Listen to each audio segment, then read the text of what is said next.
Hi friends, welcome to అద్విలికి finance knowledge channel. Last week చేసిన NPS part 1, NPS part 2, ELSS video చేశాను. మంచి response వచ్చింది. Thank you very much. ఈరోజు అన్ని డిడక్షన్స్ అయిన నేను చేసిన వీడియోస్కు అయిన NPS, Sukanya Samriddhi Yojana, PPF, ELSS account, ఇవన్నీ ఏటీసీ డిడక్షన్స్, ఇవన్నీ వీడియోస్ కలిపి ఒక సింపుల్గా ఒక కంపారిజన్ వీడియో చేస్తున్నాను ఫ్రెండ్స్. ఈ వీడియో చూస్తే మీకు కంప్లీట్గా ఓవర్వ్యూ అనేది అన్ని ఎన్పిఎస్ అన్ని ఏటీసీ డిడక్షన్స్ గురించి ఐడియా వస్తుంది. ఓకేనా ఫ్రెండ్స్? ఈరోజు పీపీఎఫ్ అకౌంట్ గురించి కానీ, సుకన్య సమృద్ధి యోజన, ఎన్పిఎస్, ఈఎల్ఎస్ఎస్, ఇందులో రెండు కాన్సెప్ట్స్ ఎక్స్ప్లెయిన్ చేస్తాను ఫ్రెండ్స్. ఒకటి ఏంటంటే social security scheme. Social security schemes అంటే ఏదైనా ఒక స్కీము ఎంప్లాయీ తన యాక్టివ్ లైఫ్లో చేసిన ఏమైనా మిస్టేక్స్ ఉంటే అది ఫైనాన్షియల్ లాసెస్ కానీ, లేకుంటే పర్సనల్ లోన్ తీసుకొని ఏమైనా ఫైనాన్షియల్ లయబిలిటీ ఉంటే ఇట్లా మనం ఓల్డ్ అయినప్పుడు మనం అప్పు కానీ లేకుంటే ఫైనాన్షియల్ లయబిలిటీ కానీ మనం ఆ బ్యాంక్స్ కానీ చెల్లించకుంటే ఆ బ్యాంక్స్ వచ్చి మనకు ఉన్న ఆస్తులన్నీ జప్తు చేసే అవకాశం ఉంటుంది. కానీ సోషల్ సెక్యూరిటీ స్కీమ్లో దాచిపెట్టుకున్న అమౌంట్ అనేది దాన్ని ఎవరు టచ్ చేయడానికి రాదు. ఎందుకంటే అది కష్టకాలంలో మన జీవితం కొనసాగించడానికి ఉపయోగపడుతుంది అమౌంట్. అలాంటి స్కీమ్లో ఇన్వెస్ట్మెంట్ చేసి ఏముందంటే మనకు ఎటువంటి ప్రాబ్లం అనేది ఉండదు. ఇదొకటి సోషల్ సెక్యూరిటీ స్కీమ్స్. అండ్ ఇంకోటి ఏంటంటే ఇందులో సోషల్ సెక్యూరిటీ స్కీమ్స్లో వచ్చే మ్యాక్సిమం కొన్ని రిటర్న్స్ అని మాత్రం గవర్నమెంట్ నిర్ణయిస్తుంది. అంటే ఇంట్రెస్ట్ రేట్లు ఎంత ఫిక్స్ ఉంటాయి, ఎవ్రీ క్వార్టర్ చేంజ్ అవుతూ ఉంటుంది. అండ్ సెకండ్ రిటర్న్ ఏంటంటే మార్కెట్ లింక్డ్. అంటే మనం పెట్టిన ఆ అమౌంట్ ఆ స్కీమ్లో ఇన్వెస్ట్మెంట్ చేసి ఆ అమౌంట్ అనేది మార్కెట్లో, అంటే షేర్ మార్కెట్లో కానీ, లేకుంటే రిస్కీ బాండ్ మార్కెట్లో కానీ, లేకుంటే గవర్నమెంట్ సెక్యూరిటీస్లో కానీ ఇన్వెస్ట్మెంట్ చేస్తుంటుంది. కాబట్టి వాటిపైన వచ్చే రిటర్న్ మాత్రం depends upon the market conditions. ఓకేనా? రిటర్న్ వ్యారీ అవుతుంటుంది. మనం రిస్క్ తీసుకుంటున్నాం కాబట్టి మనకు వచ్చే రిటర్న్ కూడా కొంచెం ఎక్కువ వచ్చే ఛాన్స్ ఉంటుంది. అంటే నార్మల్ సోషల్ సెక్యూరిటీ స్కీమ్స్ కంటే కొద్ది మార్కెట్ లింక్ ఎక్కువ వచ్చే ఛాన్స్ ఉంటుంది ఫ్రెండ్స్. ఇందులో నేను ఒకటి ఎక్స్ప్లెయిన్ చేసుకుంటూ ఉంటాను ఫ్రెండ్స్. జస్ట్ అబ్జర్వ్ చేయండి మంచిగా. Social security scheme, PPF account అంటే సోషల్ సెక్యూరిటీ స్కీము. కాబట్టి ఇందులో పెట్టిన అమౌంట్ అనేది ఎటువంటి ప్రాబ్లం కాదు మనం. ఓకేనా? సుకన్య సమృద్ధి యోజన ఇది ఏంటంటే గర్ల్ చైల్డ్ కోసం చేసిన అకౌంట్ కాబట్టి ఇది social security scheme. NPS account అంటే ఇండియాలో ఉన్న ప్రతి సిటిజన్కు ఎవరైనా ఓపెన్ చేసుకోవచ్చు. ఇది కూడా సోషల్ సెక్యూరిటీ స్కీము. ఇది social security scheme plus welfare scheme. అంటే ఎంప్లాయీ కానీ ఒక పర్సన్ కానీ వెల్ఫేర్ కోసం అన్నట్టు. అండ్ ఈఎల్ఎస్ఎస్ మాత్రం ఇది సోషల్ సెక్యూరిటీ స్కీమ్ కాదు. ఎందుకంటే ఇది ఓన్లీ ఎవరైతే ఏటీసీ డిడక్షన్ తీసుకోవాలనుకుంటారో వాళ్ళు షేర్ మార్కెట్లో ఇన్వెస్ట్మెంట్ చేయాలి. కాబట్టి ఇందులో ఇన్వెస్ట్మెంట్ చేసినప్పుడు గవర్నమెంట్ కానీ ఎటువంటి దానికి సెక్యూరిటీ అనేది ఇవ్వదు. ఓకేనా ఫ్రెండ్స్? ఇది ఒకటి. అండ్ మ్యాక్సిమం లిమిట్ పీపీఎఫ్ అకౌంట్లో మాత్రం మనం ఇయర్లీ ఎవ్రీ ఫైనాన్షియల్ ఇయర్కు 1.5 lakh డిపాజిట్ చేయాలి. అంతకంటే అది అకౌంట్ యాక్సెప్ట్ చేయలేదు. ఓకేనా? అండ్ సుకన్య సమృద్ధి యోజన ఇది కూడా సేమ్, గర్ల్ చైల్డ్ కోసం ఓపెన్ చేస్తాము. ఇది కూడా 1.5 lakh మాత్రమే డిపాజిట్ చేయాలి ఎవ్రీ ఫైనాన్షియల్ ఇయర్కు. ఎన్పిఎస్ మాత్రం ఇది అన్లిమిటెడ్ స్కీమ్. అన్లిమిటెడ్ మనం డిపాజిట్ చేసుకోవచ్చు. కానీ యాజ్ పర్ ఇన్కమ్ ట్యాక్స్ ప్రకారం మాత్రం 1.5 lakhs ఏమో ఏటీసీ డిడక్షన్స్ ప్రకారము 1.5 lakh ఉంటుంది, ఎగ్జెంప్ట్ అవుతుంది. ఒకవేళ నువ్వు 2 lakhs అందులో పెడితే. అండ్ ఏటీసీసీడీ 1B ప్రకారము అందులో మళ్ళీ 0.5 lakhs అనేది ఎగ్జెంప్ట్ అవుతుంది. అంటే మొత్తం మన ఏటీసీ డిడక్షన్స్లో 2 lakhs వరకు మనం ఎన్పిఎస్లో ఓన్లీ ఎన్పిఎస్లో ఇన్వెస్ట్మెంట్ చేస్తే 2 lakhs వరకు డిపాజిట్ చేయొచ్చు. కానీ ఇందులో లిమిటెడ్ అంటే ఏముండదు. మనం ఎంతనైనా డిపాజిట్ చేసుకోవచ్చు. దానివల్ల మనకు ఎటువంటి ప్రాబ్లం అనేది ఉండదు. అండ్ ఈఎల్ఎస్ఎస్లో ఏమంటే ఈఎల్ఎస్ఎస్లో మనం ఇందులోనైనా ఎంతైనా డిపాజిట్ చేసుకోవచ్చు.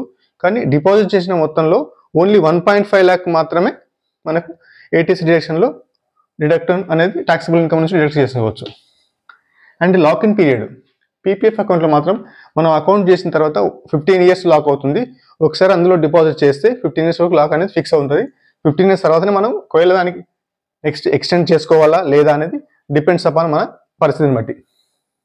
అండ్ సుకన్య సమృద్ధి యోజన అంటే ఏంటంటే ఈ అకౌంట్ అనేది అమ్మాయి కోసం ఓపెన్ చేస్తాం కాబట్టి అమ్మాయి మ్యారేజ్ అయినంత వరకు, అంటే 16+5 అంటే 21 years వరకు మనకు అమ్మాయి వయసు 21 years వరకు మనకు అకౌంట్ అనేది యాక్టివ్ ఉంటుంది. ఒకవేళ 21 years తర్వాత ఒకవేళ అమ్మాయి మ్యారేజ్ కాకుంటే మాత్రం ఇందులో నుంచి అమౌంట్ మాత్రం మెచ్యూరిటీ అమౌంట్ తీసుకోవాల్సిన పరిస్థితి వస్తుంది. అండ్ ఎన్పిఎస్ అకౌంట్ ఫ్రెండ్స్ ఇది 6 years వరకు అనేది వ్యాలిడ్ ఉంటుంది. 6 years వరకు లాక్ అవుతుంది. ఎందుకంటే ఎప్పుడైతే రిటైర్మెంట్ అవుతుందో రిటైర్మెంట్ పర్పస్ కోసం ఉన్న అకౌంట్ కాబట్టి అది 6 years వరకు అందులో ఉండి లాక్ అవుతుంది. కానీ మధ్యలో మనకి ఒకవేళ మనకి పార్షియల్ విత్డ్రావల్ ఫెసిలిటీ మాత్రం ఉంటుంది. అండ్ ఈఎల్ఎస్ఎస్లో ఇన్వెస్ట్మెంట్ చేసిన అమౌంట్ అనేది 3 years లాక్-ఇన్ అవుతుంది. ఆ 3 years తర్వాత మనం ఎప్పుడైనా దాన్ని రెడీమ్ చేసుకొని మనం అమౌంట్ తీసుకోవచ్చు ఫ్రెండ్స్. ఓకేనా ఫ్రెండ్స్.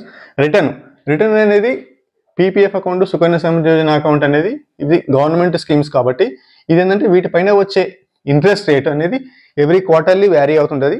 గవర్నమెంట్ అంటే ఆర్బీఐ డిక్లేర్ చేస్తుంది. ఆర్బీఐ డిక్లేర్ చేసిన దాన్ని బట్టి అది ఇంట్రెస్ట్ రేట్లు ఉంటాయి. ఇప్పుడు పీపీఎఫ్ అకౌంట్ మాత్రం 7.2% ఉంది. అండ్ సుకన్య సమృద్ధి యోజన మాత్రం 8.2% అనేది ఉంటుంది. ఈ ఇంట్రెస్ట్ రేట్లు అనేది ఫిక్స్ కాదు. ఒకవేళ మన ఎకానమీ కండిషన్స్ మంచిగా ఉంటే ఇంట్రెస్ట్ రేట్ తగ్గు ఉంటుంది. ఒకవేళ మన ఎకానమీ కండిషన్స్ బాగా లేకుంటే మాత్రం ఇంట్రెస్ట్ రేట్లు పెరుగుతాయి. అండ్ ఎన్పిఎస్ అకౌంట్ అయితే ఇది మార్కెట్ లింక్డ్. ఎందుకంటే ఇందులో ఇన్వెస్ట్మెంట్ చేసే మొత్తం అమౌంట్ మాత్రం మార్కెట్లోకి వెళ్తుంది. అంటే ఈక్విటీ మార్కెట్లోకి ఎంత పెట్టాలి మనం ముందే డిసైడ్ చేస్తాం కాబట్టి ఈక్విటీకి వెళ్తుంది, బాండ్ మార్కెట్లో వెళ్తుంటుంది, అంటే గవర్నమెంట్ సెక్యూరిటీస్ లేకుంటే కార్పొరేట్ బాండ్స్లోకి వెళ్తుంది. కాబట్టి ఇందులో వచ్చే రిటర్న్ మాత్రం ఈ రెండింటిలో వచ్చే అంటే సోషల్ సెక్యూరిటీ స్కీమ్స్ కంటే వచ్చే రిటర్న్ కంటే కొద్దిగా 1 or 2% అనేది ఎక్కువగా ఉంటుంది. అది depends upon the market conditions. మనం సెలెక్ట్ చేసుకున్న కాంపోజిషన్ అంటే ఈక్విటీలను సెలెక్ట్ చేసుకున్నావు, కార్పొరేట్ బాండ్స్ అండ్ గవర్నమెంట్ సెక్యూరిటీస్లో. అండ్ ఈఎల్ఎస్ఎస్ మాత్రం ఇది కంప్లీట్గా ఇది కూడా మార్కెట్ లింక్డే ఉంటుంది. కానీ ఇది కూడా డిపెండ్స్ ఏంటంటే ఈ ఎన్పిఎస్ అకౌంట్ కంటే కూడా కొద్దిగా ఎక్కువ వచ్చే ఛాన్స్ ఉంటుంది. ఇది రెండు depends upon the market conditions. ఓకేనా ఫ్రెండ్స్. అండ్ మెచ్యూరిటీ అంటే ప్రతి అకౌంట్ ఇంతవరకు మనం అందులో యాక్టివ్ ఉండొచ్చు. మెచ్యూరిటీ తర్వాత అంటే మనం రిటైర్మెంట్ అంటే మన మెచ్యూరిటీ అంటే ఏంటంటే ఎప్పుడైతే అకౌంట్ క్లోజ్ చేస్తామో అప్పుడు ఎంతవరకు మనం అకౌంట్ క్లోజ్ చేసుకోవచ్చు అన్నట్టు. మెచ్యూరిటీ అంటే 15 years వరకు ఉంటుంది ఈ అకౌంట్. 15 years తర్వాత మనం క్లోజ్ అని చేసుకోవచ్చు, లేకుంటే దాన్ని ఎక్స్టెండ్ కూడా చేసుకోవచ్చు.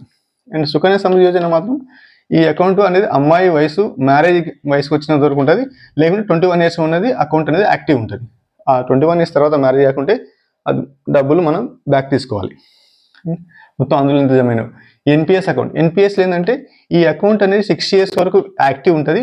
మనం ఒకవేళ ఎక్స్టెండ్ చేసుకోవాలనుకుంటే మాత్రం అప్ టు 75 years వరకు మనం ఎక్స్టెండ్ చేసుకుంటూ వెళ్ళొచ్చు. అండ్ ఈఎల్ఎస్ఎస్ మాత్రం మనం మెచ్యూరిటీ అనేది 3 years వరకు ఉంటుంది. కానీ మనం ఎక్స్టెండ్ చేసుకోవాలని అట్లా ఏమి ఉండదు. ఒకవేళ మనం రిడీమ్ చేసుకుంటేనేమో రిడీమ్ అవుతాయి, అమౌంట్ వచ్చి మన అకౌంట్లో పడుతుంది. లేదనుకుంటే మనం అట్లనే పెడితే అది కూడా ఎక్స్టెండ్ చేసుకుంటూ వెళ్ళొచ్చు, ఎంతవరకైనా ఎక్స్టెండ్ చేసుకుంటూ వెళ్ళొచ్చు. అండ్ ట్రిపుల్ ఈ స్కీమ్ అంటే ఎగ్జామ్ట్ అంటే ఎగ్జామ్ట్ అంటే మనం ఇన్వెస్ట్మెంట్ చేసే అంటే మనం పెట్టే అమౌంట్ అది కూడా as per income tax rules 80C ప్రకారము అది ఎగ్జామ్ట్ అవుతుంది. వాటిపైన వచ్చే ఇంట్రెస్ట్ అంటే ఎవ్రీ ఇయర్ వచ్చే ఇంట్రెస్ట్ కూడా అది కూడా ఎగ్జామ్ట్ అవుతుంది as per income tax rules. And ఫైనల్గా మనం మెచ్యూరిటీ అయినప్పుడు వచ్చే అమౌంట్ ఎంత ఉంటుందో అది కూడా ఎగ్జామ్ట్ అవుతుంది. అంటే కంప్లీట్ ఎగ్జామ్ట్ అవుతుంది అన్నట్టు. అంటే మనం పెట్టే అమౌంట్ వచ్చే రిటర్న్ మళ్ళీ ఫైనల్గా వచ్చే మెచ్యూరిటీ మొత్తం అమౌంట్ అనేది ఎగ్జామ్ట్ అవుతుంది. ఆ స్కీమ్ ఏదంటే పీపీఎఫ్ అకౌంట్ అంటే పబ్లిక్ ప్రొవిడెంట్ ఫండ్ అకౌంట్ ఒకటి, సుకన్య సమృద్ధి యోజన. అండ్ ఎన్పిఎస్లో మాత్రం ఎగ్జామ్ట్ అనేది ఉండదు.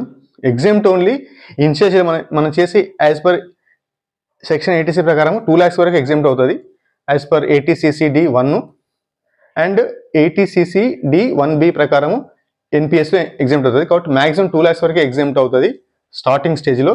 అండ్ ఇంట్రెస్ట్ అంటే ఇంట్రెస్ట్ ఎర్న్డ్ అది కూడా ఎగ్జామ్ట్ కాదు.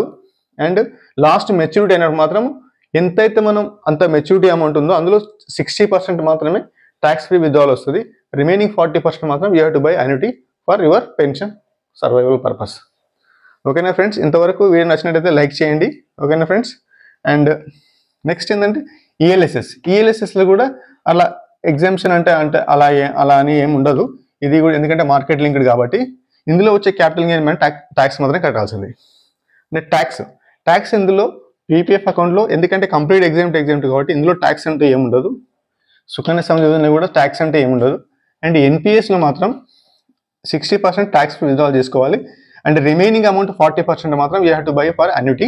ఇదేంటంటే సర్వైవల్ పర్పస్. ఒకవేళ నువ్వు ఇది తీసుకోకుండా కంప్లీట్గా విత్డ్రా చేసుకుంటే మాత్రం ఈ 40% as per your income tax ప్రకారము మనం ఇన్కమ్ ట్యాక్స్ పేమెంట్ చేయాలి ఒకవేళ తీసుకోకుంటే మాత్రం you have to buy annuity.